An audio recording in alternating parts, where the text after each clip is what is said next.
મિત્રો, તમે એક જૂની કહેવત સાંભળી હશે કે જેવા સાથે તેવા. મિત્રો, હું તમને એક વાર્તા સંભળાવું છું, તો ધ્યાનથી સાંભળો.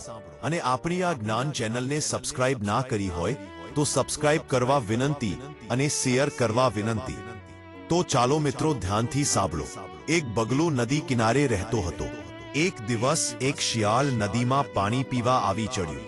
શિયાળ અને બગલા વચ્ચે ઓળખાણ થઈ. વાત વાતમાં બંને પાકા ભાઈ બંધ થયા. શિયાળ મીઠું મીઠું બોલે, પણ એની દાનત હતી ખોરા ટોપરા જેવી. એક દિવસ શિયાળ કહે, બગલા ભાઈ, તમે મારા દોસ્ત થયા. તમને ખીર ભાવે છે ને? કાલે હું ખીર બનાવી તમારા માટે લેતો આવીશ. તમે પેટ ભરી તે ખાજો. બગલાએ કહ્યું, સારું. ચાલાક શિયાળ પહોળી તાસકમાં ખીર પીરસીને લઈ આવ્યો. શિયાળે બગલાને કાંઠે બોલાવ્યો. શિયાળ કહે, લો બગલા ભાઈ, તમે નિરાંતે ખીર ખાઓ.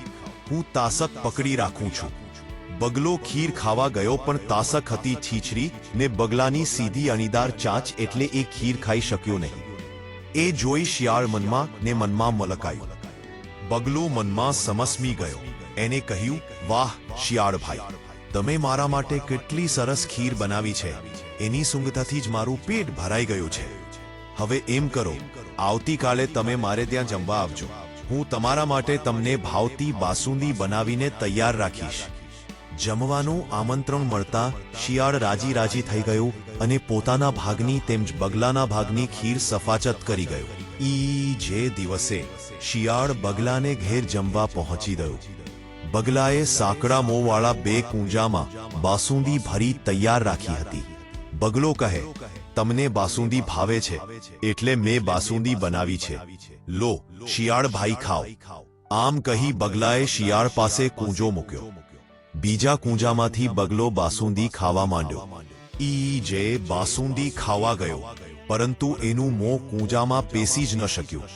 તે કૂંજો હાથમાં પકડી બગલાને બાસુંદી ખાતો જોઈ જ રહ્યો. બગલાની યુક્તિ શિયાળ સમજી ગઈ. એ નરમ અવાજે બોલ્યો, બગલા ભાઈ, તમારી બાસુંદીની સુવાસથી જ મારું પેટ ભરાઈ ગયું. આમ કહી ઢીલા મોડે એ જતું રહ્યું. શિયાળને જતું જોઈ બગલો મનમાં કહે, એવા સાથે તેવા થઈએ તો જ ગામ વચ્ચે રહેવાય. સમજ્યા?